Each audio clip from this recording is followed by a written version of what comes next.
While production generally has satisfying rewards for its contestants, there are a few occasions where you genuinely wonder how a show that rakes in millions could consider some of these appropriate.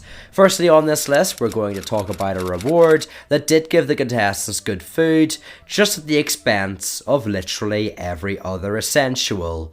Of course, we're talking about the final 9 round in Survivor Panama Exile Island.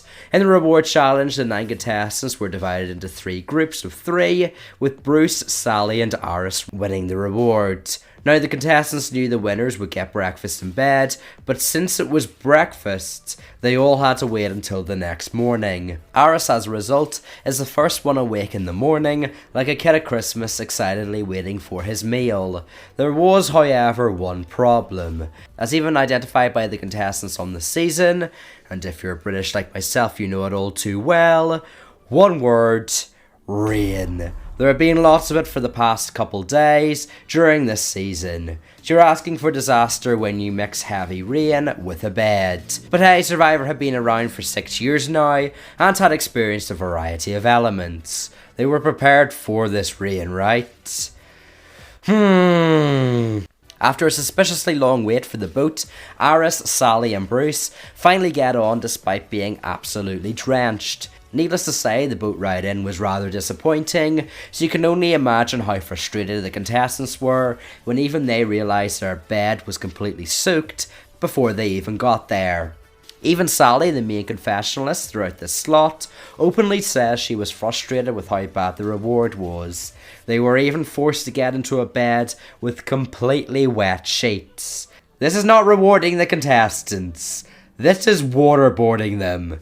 Now, something that keeps this reward higher on this list than others is the fact that the contestants actually got a good meal, with even Sally complaining back at camp that she ate too much bacon. So while the food was good, you can't convince me production shouldn't have installed a canopy, as they had so much time to set this up. This reward was asking for someone to get pneumonia. Perhaps the most noteworthy case of Survivor being too stingy goes all the way back to Survivor Borneo.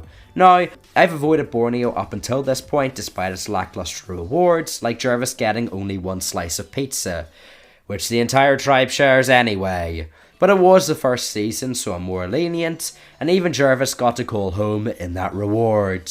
Nevertheless, the scheduled reward for episode 12 was for a single bottle of Bud Light. The previous challenges went well as they scaled up the rewards. For example, the episode prior had a massive yacht with a meal, and it was the best reward the contestants had experienced on the show yet. But the contestants this time were dissatisfied, and you may ask why. After all, the contestants seemed happy. Instead, the contestants staged a mutiny and refused to compete in the challenge because the reward wasn't as good as the others previously. In response to this, production added a pasta meal at a mysterious bar, plus the winning contestant was able to watch the first 5 minutes of the show on the actual island. On a rewatch, you can actually see Jeff constantly nodding to the cast and asking reaffirming statements like, "Does this sound good?" As this was production's way of appeasing the castaways alongside the Bud Light sponsors. As Jeff explains on his On Fire podcast, when Kelly won the challenge, she humorously had to be blindfolded because production hadn't fully set up the fake bar. As a result, the crew had to stall for almost an entire hour by driving around in circles. When Kelly arrived, she got her reward and got to see several minutes of the show she would soon star in, which, considering this style of reward has never been done since, makes it honestly pretty unique. So while this reward ended on a high note, considering the contestants literally staged a revolt against the initial reward, it definitely deserves a mention on this list. While candy bars have been used as rewards on the show before, the physical demand in the challenge generally isn't too bad, but we're going into Survivor New Zealand 2016 for a massive oversight by production that pretty much ruined the episode 7 rewards. But if you're not into International Survivor, hit this timestamp to fast forward in the video. At this stage of the game, the 2 newly swapped tribes of 5 were given 5 chocolate bars as reward for whichever hero on their tribe could Andrew Savage their sandbag the best. Through the power of what can only be described as plot armor, Avi ends up winning it for his Hermosa tribe. So that's great, right? 5 chocolate bars, 1 for each member of the tribe. Well, the producers for some reason put the bag of chocolates out in the open, behind a pillow mind you, without a backup. There's also this massive round thing in the sky called the sun, which melted the chocolate bars in a few mere minutes at the challenge site, and it turned it into soup when they got back to camp. Now, it's still chocolate, but it was a complete nightmare for the contestants to obtain. Really, production should have had a display bag with the chocolate bars, and an actual bag to hand the contestants when they got back to camp. However, at least the contestants also got a pillow and a rug, so at least there's that. While Modern Survivor has been pretty hit or miss with its rewards, it's the chicken and veggies reward from Survivor 41 that takes the cake. Now, the new era of Survivor dropped from 39 days to 26, with it being speculated that this will allow the show to save money. But production still wanted the show to be tough, in spite of the contestants spending a third less of the time on the island, so they drastically scaled back everything, especially rewards, particularly in Survivor 41. By the time of the final 6, the contestants are just straight up exhausted.